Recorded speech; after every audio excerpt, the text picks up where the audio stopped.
This program is brought to you by the Couchiching Area Prevention and Education Coalition. CAPE exists to reduce youth and young adult alcohol and other drug use by promoting safe and healthy choices among all community members. All right, call this meeting to order. Roll call. Mike Holden. Here. Michelle Hebner. Here. Tony Corpy. Here. Jennifer Windows. Here. Ted Saxton. Here. Roxanne Skogstad-Deach. Here. Kevin Grover. Here.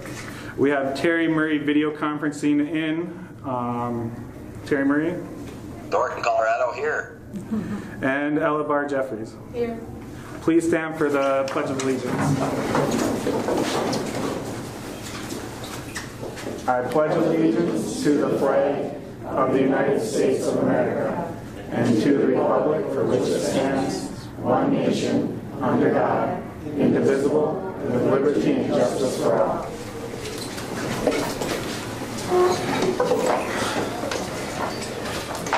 I'll entertain a motion to approve the agenda as presented. So moved. Second. Got a motion by Michelle and a second by Tony. Any further discussion? All those in favor signify by saying aye. Aye. Aye. Opposed? Unanimous. The ayes have it. All right. Public open forum. Did we have anything for public open forum tonight? I didn't see anything. Okay. Moving on to the Elks presentation of February Student of the Month for Ashley Guba and Ryan Todd. And we're actually going to do Morgan from last month first, so Morgan from last month. And Morgan Hedlund. Morgan Hedlund is the Elks January Female Student of the Month. Morgan is an exceptional student that has always challenged herself academically. She has been on the principal's list for A honor roll and an academic letter winner throughout her high school career. Morgan is a member of the Minnesota Honor Society and is the current treasurer. Student Council is the current secretary, and National Honor Society of High School Scholar. She also keeps a busy schedule outside of academics, as she is the captain and member of the girls' swimming and diving team, has been a cheerleader for both basketball and hockey. When not actively involved in school, she works at Chocolate Moose. Morgan plans to attend the University of North Dakota in the fall to double major in criminal justice and sociology. Morgan Hedlund, the Elks January Female Student of the Month.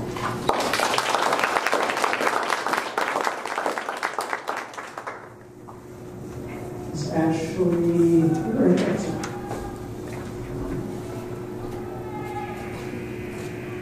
Ashley Guba is the Elks February Female Student of the Month. Ashley is an outstanding student and works extremely hard in the classroom. She has maintained academic honors, being listed on both the principal's list and A honor roll. Throughout her high school career, Ashley has lettered in pep band, jazz band, cross country, and track and field. Additionally, she was awarded the Harvard Book Award. When not in school, she works at Hometown Hobby and Crafts and Border Bob's. Ashley also knows the value of giving back to the community. She has volunteered at the St. Thomas Silent Auction, preschool class assistant, a class volunteer at a church, and a member of the Girl Scouts. Ashley plans to attend Missouri State University to pursue a degree in child and family development with a concentration in child life.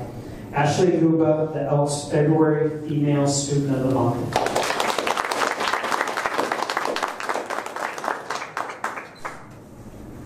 Brian?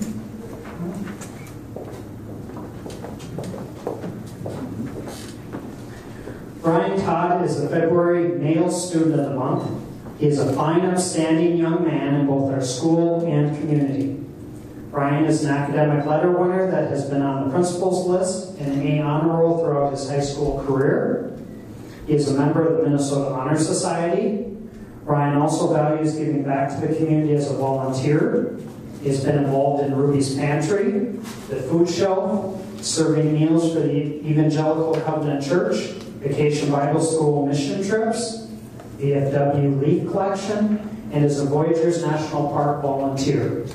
Currently, he works for KGHS and K104 as a board operator for the high school sports broadcasts. In his downtime, Ryan enjoys fishing, camping, and is a self-taught vehicle mechanic. His future plans are to attend North Dakota State University in the fall to pursue a degree in animal sciences with an emphasis in animal nutrition and range management. Ryan Todd, the Elks February Male Student of the Month.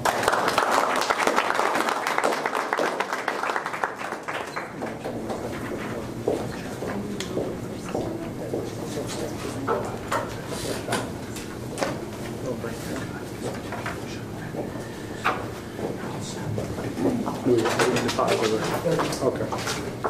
Moving on to the presentation of, this thing back on? Moving on to the presentation of, by the Minnesota Honor Society, Teacher of the Month.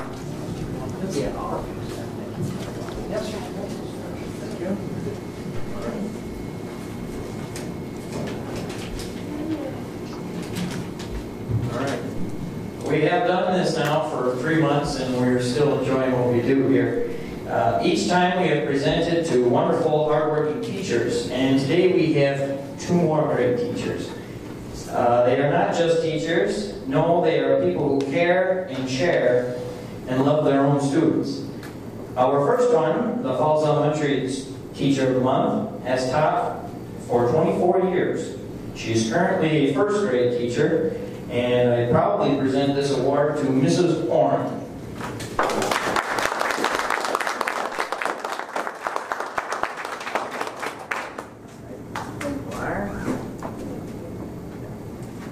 And I've heard some students have said stuff about you. It's been said that kids look forward to go to school and have fun. She is very energetic, and a great person, and she is good at what she does. Our Falls High School teacher has taught our consumer science program for 3 years. Even though she is a very busy person, she does great at what she does every day. We are proud to present this award to Mrs. Line.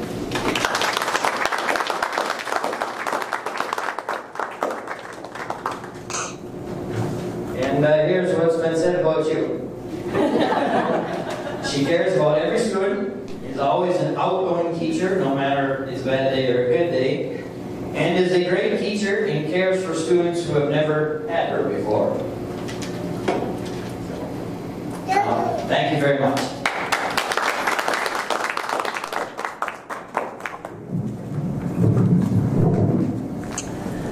All right, moving on to the consent agenda. Approve the past meeting minutes for, I don't know, the green light keeps on going off on me. I don't know if the battery's going bad on this one or what. You want to switch? Yeah, we'll try this one. Hello? Okay. We'll see if the green light stays on this one. Approve past meeting minutes for the regular school board meeting on January 22nd, 2019. The special budget work session meeting minutes on February 4th, 2019 and February 11th, 2019. Approve current accounts payable due in the amount of $850,655.39.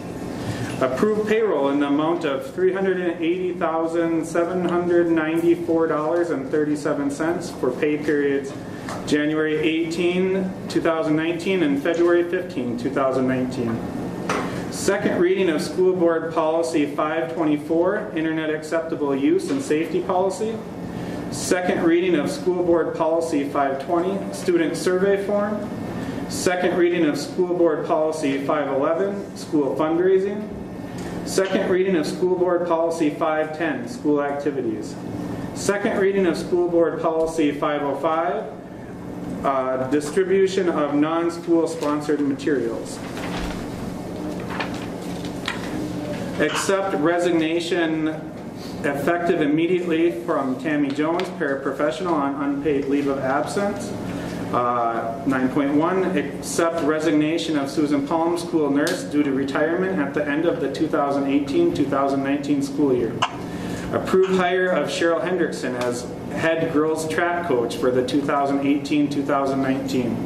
Approve hire of Alicia Hendrickson as assistant girls track coach for the 2018-2019 season. Approve a hire of John Fromke as head football coach for the 2019-2020 season. Approve hire of Jared Koscheck as football coach for the 2019-2020 season. Approve hire of Seth Edestead as assistant football coach for the 2019-2020 season. Approve hire of Paul Jelly as head cross-country coach for the 2019-2020 season. Approve hire of Cheryl Hendrickson as assistant cross-country coach for the 2019-2020 season.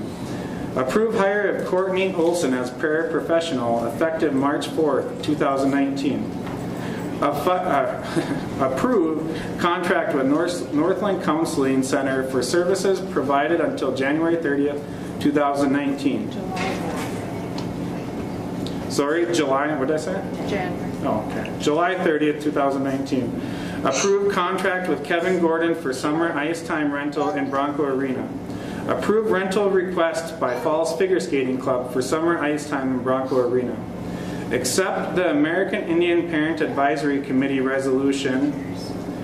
Approve contract with FLR Sanders, Inc. to sand and finish FHS gym floor with graphics upgrade for the amount of $27,427.78. I'll need a motion to approve the consent agenda. So moved.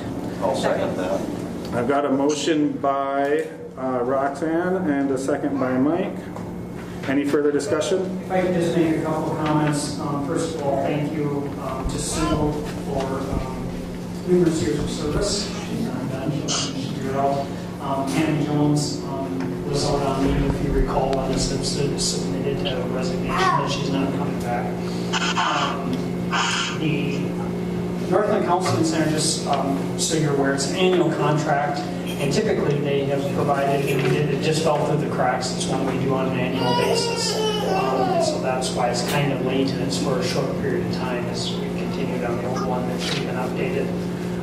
19 and 20, the summer ice time rental, I'm happy to be able to go forward with that again. It's something I think the community has missed, and so both groups were willing, and so they're both brought forward to you tonight.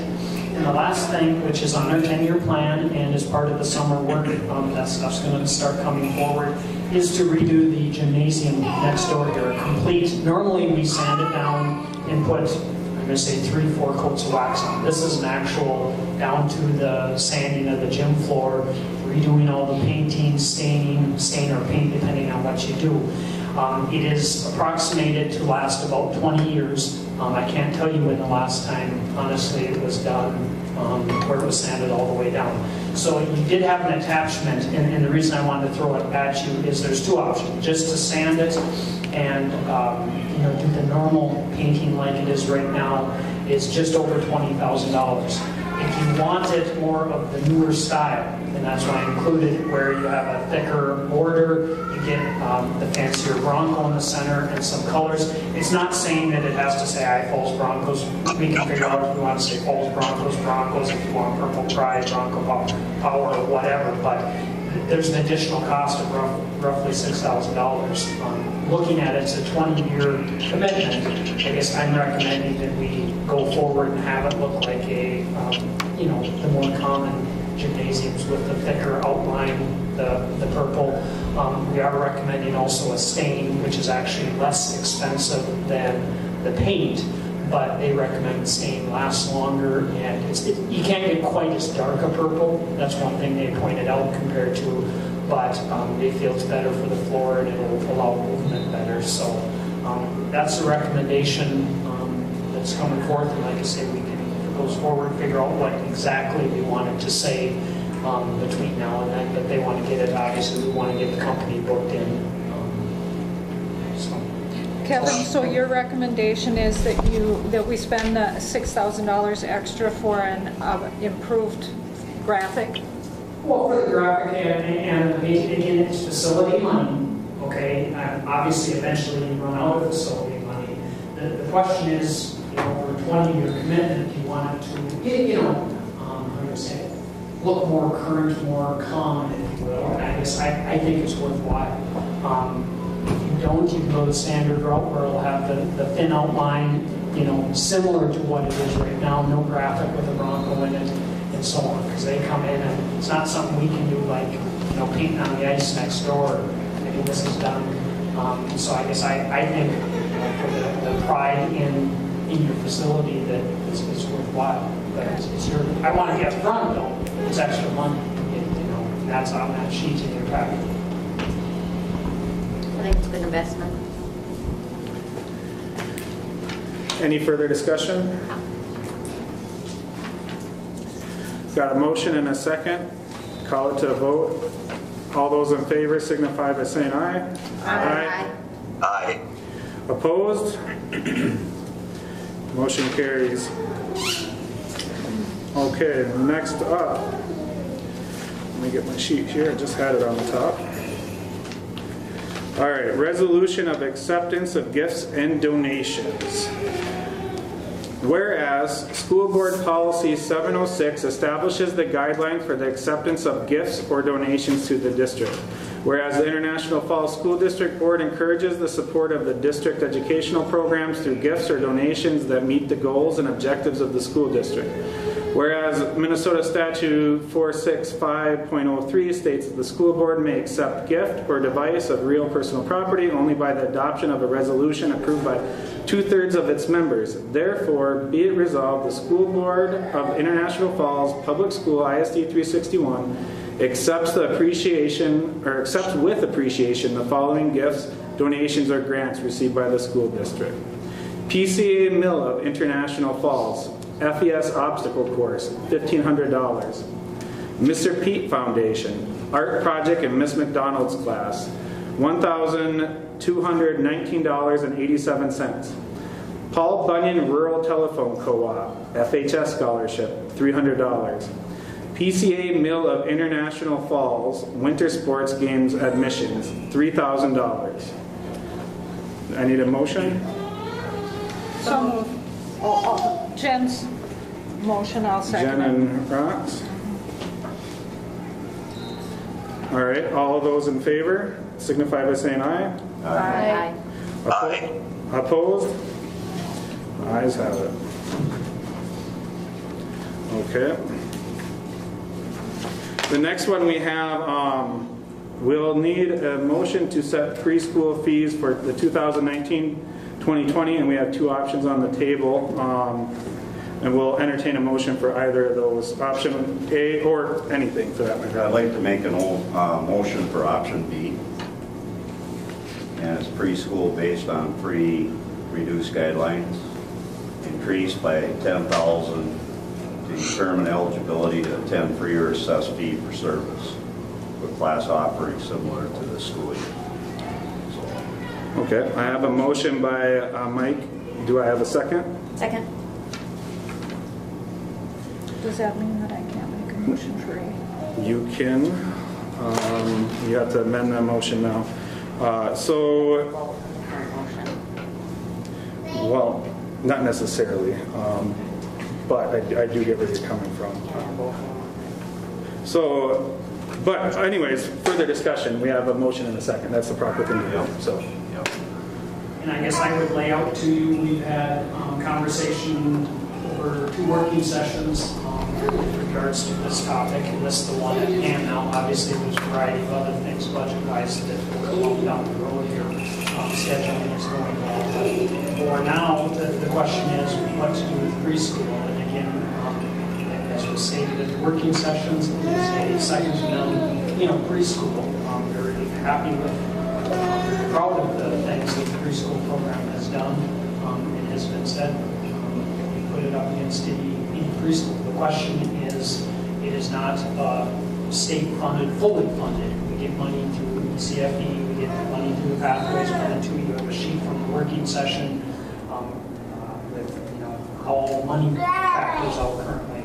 So the question is, if you want to take full, if it was free preschool, it would be coming out of general fund, a larger chunk.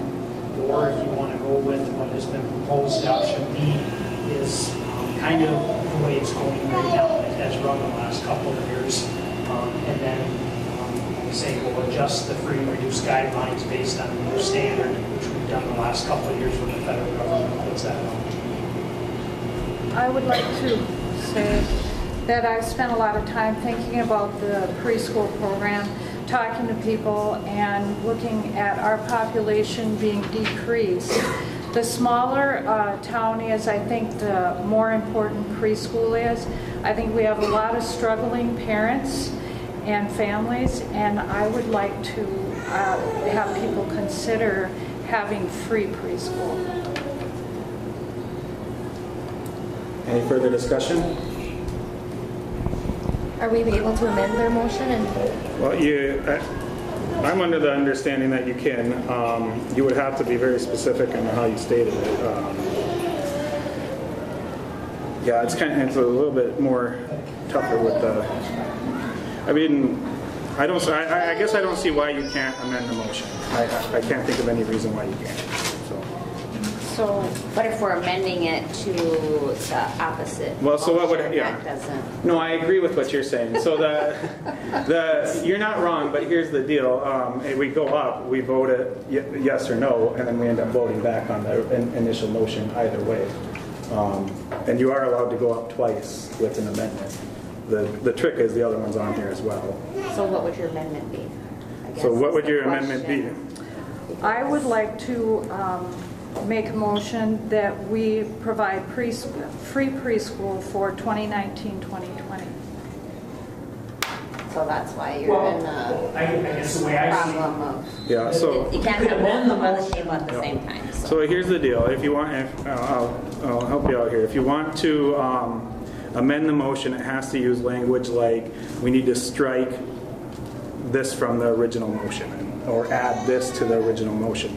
So you would have to choose what from the initial motion you would like to amend, and not necessarily just say free preschool. So Okay. I know it's a technicality, but Robert's rules are here for a reason. Right. Okay, so I would like to strike the motion. I don't know if I'm going to say this right. Yeah, we get the gist of it, though, as long as you say it. I would like to strike the motion for option B, where you have the free reduced guidelines increased to $10,000, et cetera, on this. And I would like to change it to free preschool for 2019 to 2020. Okay. And I will second that. All right, so we have an amendment on the motion, essentially to do what option A says in a different Robert's Rules sort of way. Any further discussion on this amendment? So I can amend it back. I mean, are we You going to can. go around in circles So here? back and So forth? I Here's think the we thing. just vote and Yeah, then that's go fine. back. I'm fine with So just voting. That's, So I mean, that's the, basically the other motion. The other It's thing not- is you can't amend it necessarily back, but you can amend it to Well- if it had one slightly different word. Yeah, so that's really not an amendment, that's just saying, sorry. Well, that's all right. I'd Let's like just- to say something, even though I didn't plan on Yeah, it. that's fine. Hold on, let's see if we can get you to mic. This is going to be a little wonky here. All right, go ahead. Okay, Rox, I don't quite understand your reasoning. You're saying there's a lot of people there's kids that need preschool. I agree with that. Yes. There's some that are struggling that need preschool. How is it, do you really feel that by free preschool, there's going to be, these people won't be taken care of? If they had taken, most of the people that are struggling, the kids are struggling, I think are still going to be served. Give me an instance when they wouldn't be served, those that are struggling. I think that when you have a small population, like we have gone down to 6,000 people in our community now, and I think the more free preschool we have available, the more advantage families can take. I don't know that any of us can count and figure out how many people don't take advantage of preschool. But I know that on the child care committee that I'm on, we're also very concerned about children having opportunities to get out and to get preschool and those kind of activities going on. So I guess I don't know how you would prove it, Terry, but I just feel like the smaller communities need as much preschool as possible. And I think our school should provide it. Okay, but we give free preschool for those that are on free and reduced. We also increased the limits by $10,000. I can't imagine anybody that has a child that needs preschool because of they're struggling is not going to still be covered. I don't understand that. The only reason they wouldn't be covered is if people that have the money, has a child that needs that extra preschool training, whatever you want to call it. Right. That means they can afford it, but they aren't going to do it, even though it's the best interest of the child. And I just can't imagine somebody doing that. Right. I don't think that we would ever know that, Terry, until after a motion was made, after we made our decision, and by then it would be too late. I've talked to people, I really am sticking to my guns. I feel like we need to offer it.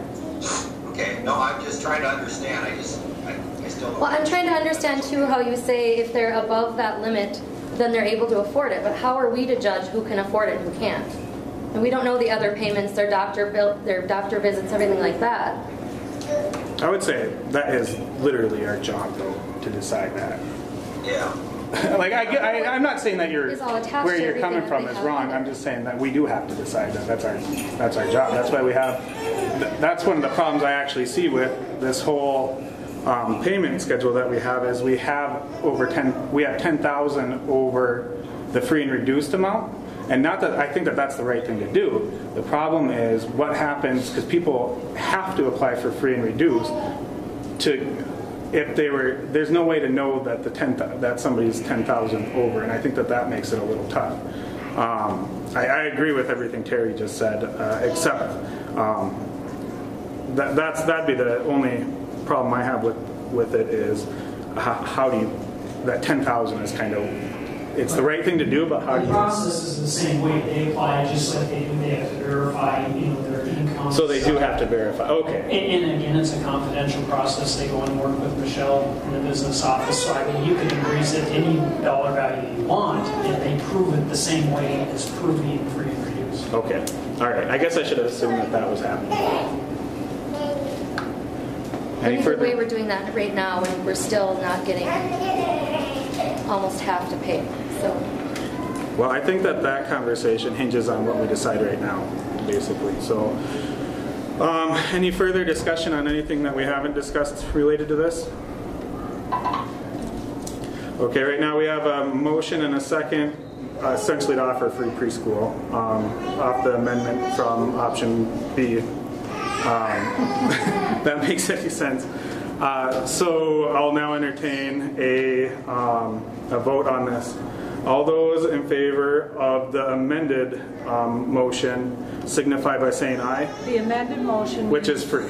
Free preschool. Yeah, essentially that's what it is. Aye. Aye. Opposed? No? Aye. Opposed? Yeah, all opposed? All right. Okay.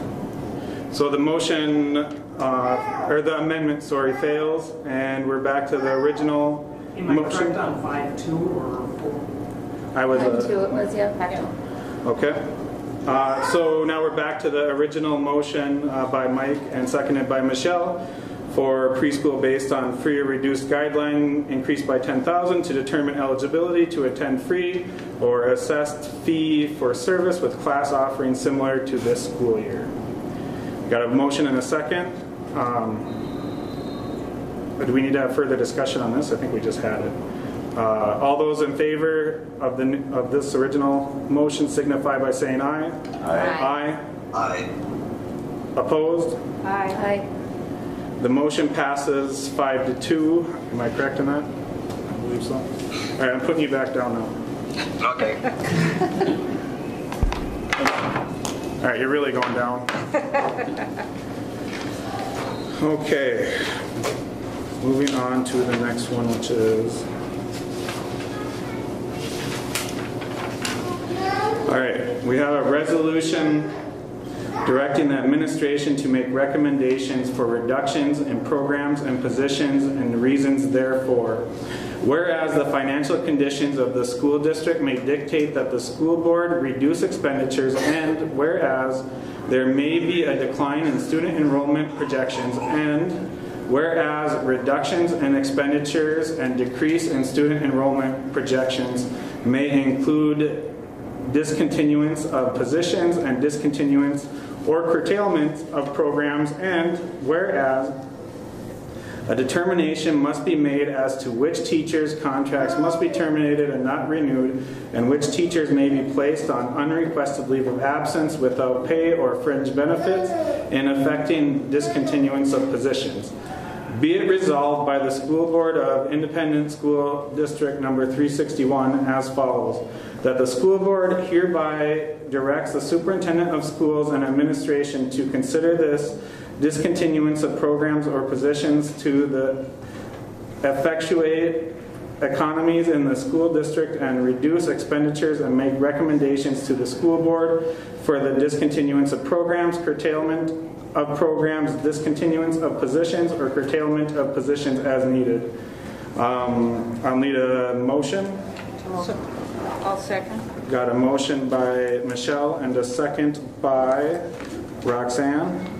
Any further discussion? Just to make sure everyone is aware, this is the normal resolution that we have to do, so that if in the event of reductions we have to do any, we've been directed that way. All those in favor signify by saying aye. Aye. Aye. Opposed? The ayes have it. Let's see here. All right, moving on to administrative reports. Melissa Tate, elementary principal. Enrollments at 5.3, we're down 2 from last month. Right now we're just working on kindergarten and preschool registration, trying to get those kids to choose their district. So it sounds like the flyers for the teacher bios and the preschool video went over very well on our Facebook page.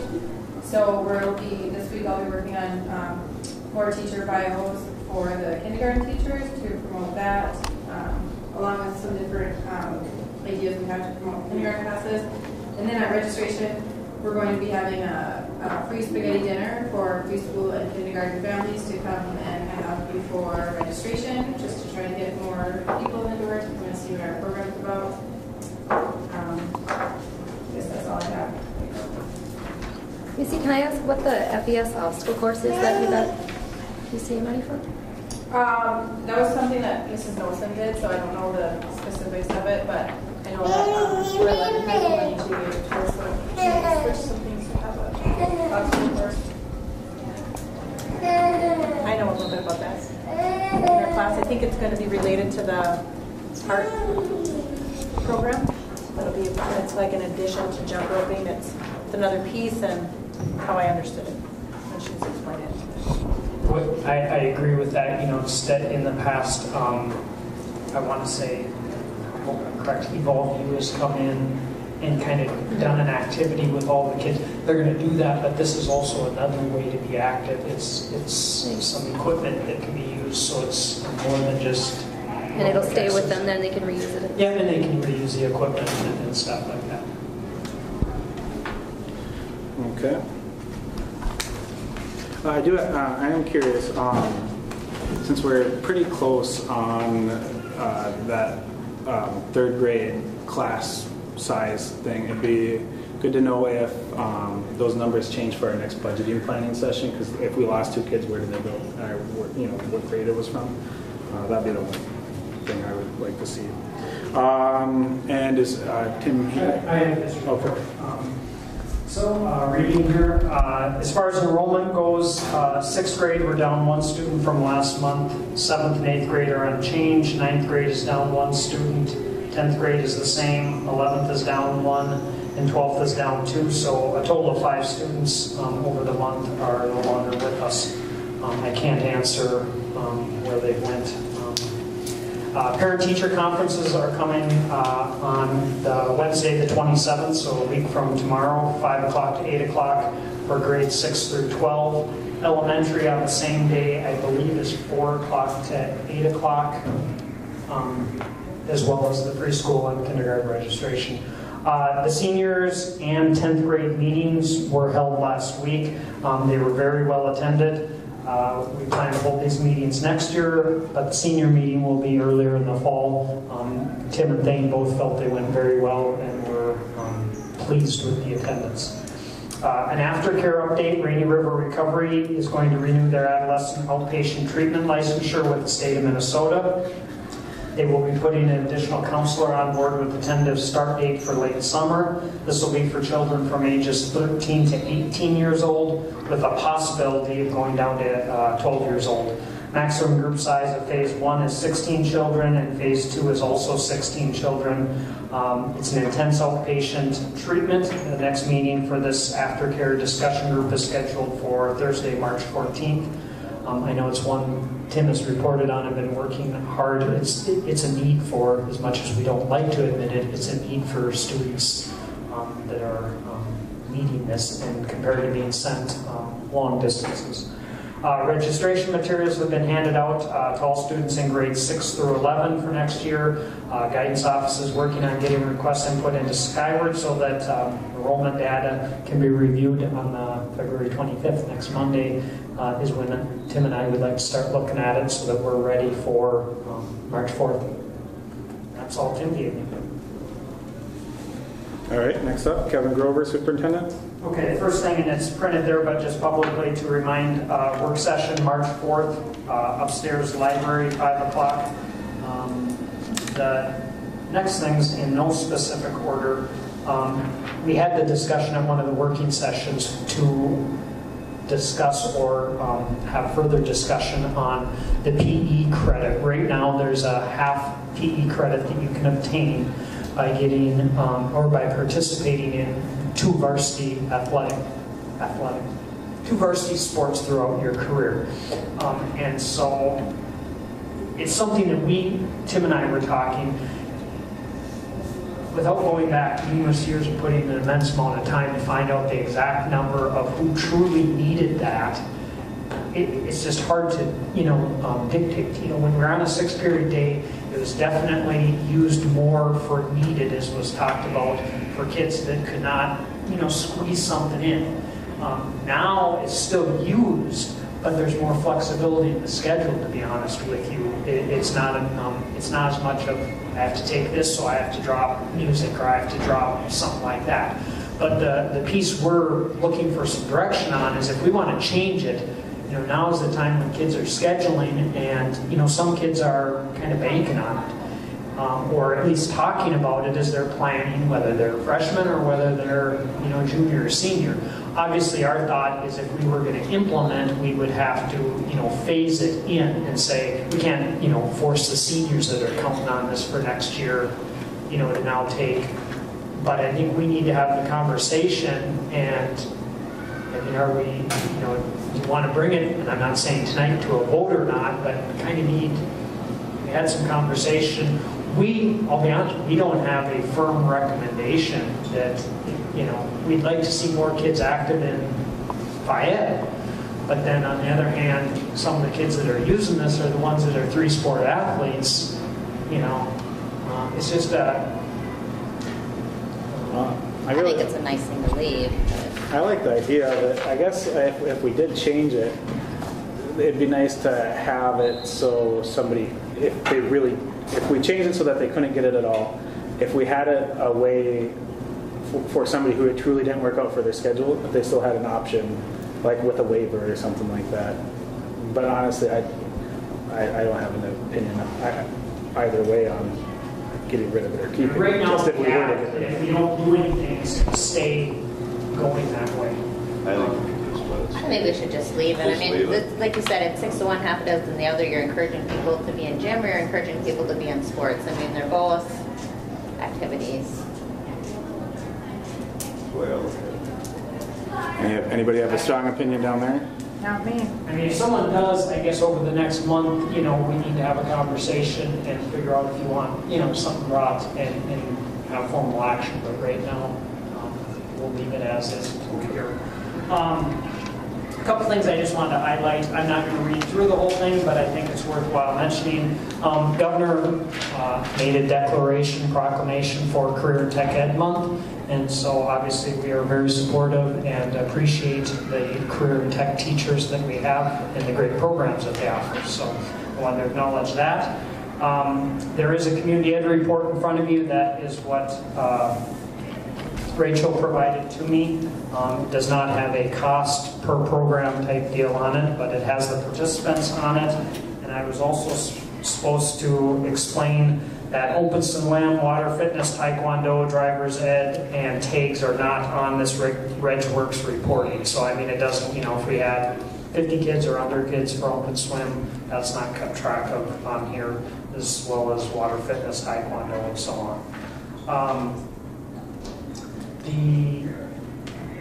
Two more things. The preschool, I had a conversation as far as dealing, I told you I would come back with more information on what our options are. I had a conversation this morning with our council with regards to preschool and to make sure my interpretation of the statute. We've had other conversations, but wanted to make sure we were good. They've done some research as well. For the most part, she had three kind of options / suggestions. One, to avoid such a situation, one option would be to require some type of prepayment for a quarter. Just one thing of thinking, if you fill out free and reduced and you don't qualify for that up to $10,000, looking at doing some type of prepay, not saying you have to prepay the whole year and come up with $2,200 or the $700, $800, whatever, the different categories are, but doing something, whether you pay a month at a time, to go a week at a time gets to be,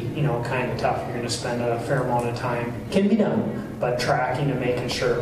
And then if they're not paying, they don't get to come. That's one option she thought of and thought about. Second option is that we can hire or send it to collections. Her thought, though, just to be honest, is collections is not overly successful for the most part that they work with. Especially she said nowadays a lot of times they're using the phone and trying to call, and after you've got one call, caller ID or cell phone, you just quit answering it type deal. So it's an option. It does cost money. You may get some of them. The third would be to file locally. In other words, start taking the individuals to small claims court.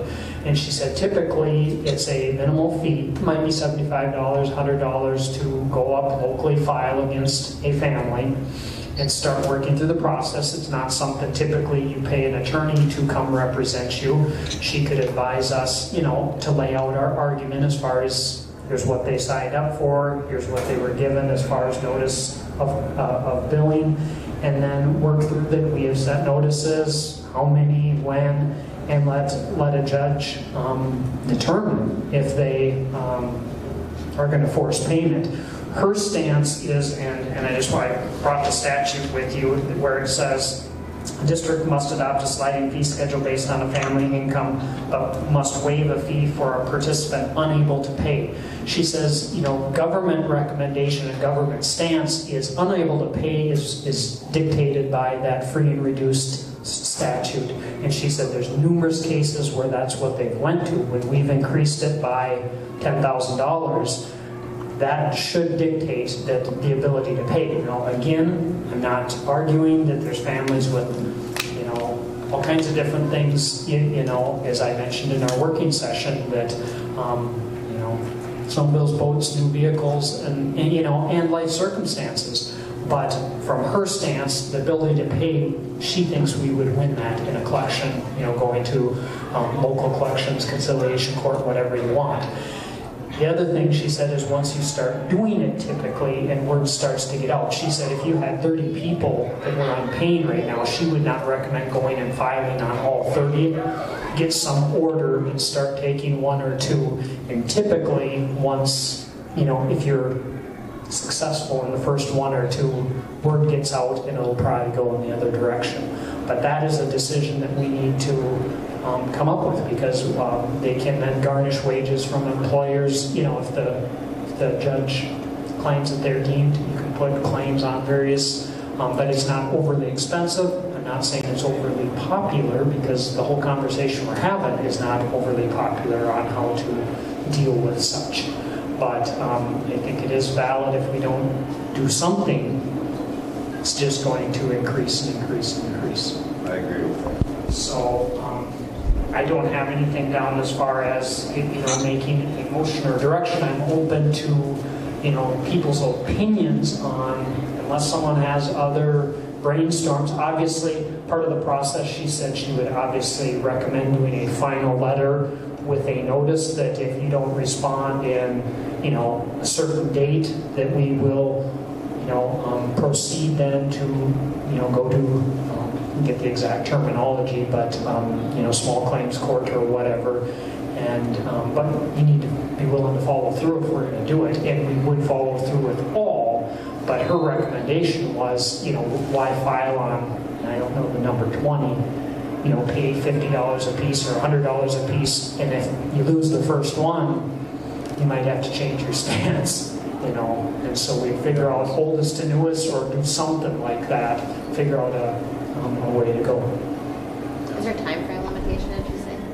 Yes, I did not ask on a statute of Because I would limitations just go type. back and file Well, or notify. I guess we're looking at the last 2 years. Those are the ones we're tracking since we went from free to. So I'm open to conversation on. Well, I'd like to see the collection agency and give them a letter first, let them think about it, and then go the route of collection agents. Collection agency or going to district? District. Small claims. Yeah, small Okay. claims. So the only thing that I would like to add to this conversation is that we did just vote 5-2 on passing this. So now that we've accepted that we are going to charge, we have to do something, right? Like if we don't do anything, then there was no point of what we just did. Right. So I would like to see something along those lines. With, I think, plenty of warning. It would be nice to see also if we had a payment plan for people who could pay as it was ongoing. Maybe $100 or not $100, a percentage of it each month or each quarter. Or maybe we can work out something similar to that for options for people to pay, and maybe also with the people who, let's say somebody owes $2,000, we can say, you know what, you can continue, but you have to be making an adequate attempt to pay off your past debt. So that way that they're not saddled with the $2,000 right away, and they can maybe pay it over the next year. We've worked with, several families that have, we haven't said you have to pay it all at once. If we can be getting money and you continue to pay, we've done that with student activity fees with families that, it's the right, I guess, in my opinion, the right thing to do. If it takes someone 3 years to pay for preschool, if they keep paying, obviously they're out of preschool by then, we're fine if they're making payment. If they quit paying, now we have to deal with that. The collections again. So that's my 2 cents. So we need a motion? Or? No, I just need some direction. I don't know if anyone else. The other thing that I wanted to bring up is we are going forth on next week from tomorrow on registration. The other thing that was thrown out as far as, and I don't know how many we have that are 3-year-olds going into most likely going into the 4-year-old program. If they aren't paid up to date, should they get a reserve spot? And it's I think I can, again, not publicly go out and find or, talk about that, but I think we can send a letter ahead of time saying if you're not paid up to date, or work out a payment plan. Yeah, if they have a payment plan on file, and it's going to take a while, I think that's fine, personally. But if they haven't paid, like you said, they should be notified that, all right. Well, it would be unfair to somebody else's spot that they'd be taking that would be willing to pay or is free or reduced. So I think unless someone has further comments, I have the direction I need. And the last thing on more of a positive note, it is my honor to recognize all of you sitting before me here. It is Minnesota School Board Recognition Week, February 18th through the 22nd. So we have a certificate of appreciation, Minnesota School Board Association honors. Put in your name there. There's Mike Holden for dedicated leadership in public education and continuing service to the students of this community. And so it's a small token thank you on behalf of the district for the service and dedication and time that all of you do.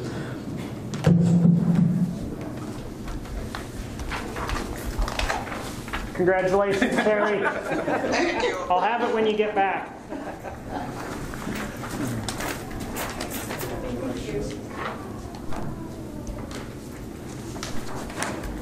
Thank you. Thank you.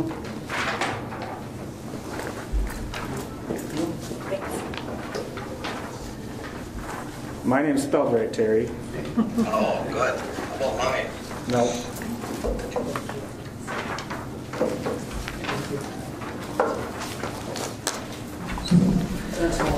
Okay. Next up, Ella Barr Jeffrey, student representative. Thank you. Okay, so first we had Age to Age on February 11th, and those are always fun for us to do. MHS sold roses, and student council sold candy grams for Valentine's Day, and we sold a combined total of 160. We had another babysitting night on February 15th, and we had around 15 kids. For Winter Sports Week, our Pet Fest turned out very well, and we had a lot of participation for that. And our staff versus students game came out with staff winning. Our plans for March, we have been working on different activities, ideas. A few of the main ones we came up with was a March Madness game night with students gathering to watch a game on the big screen and participate in their own activities that we'll have set up for them.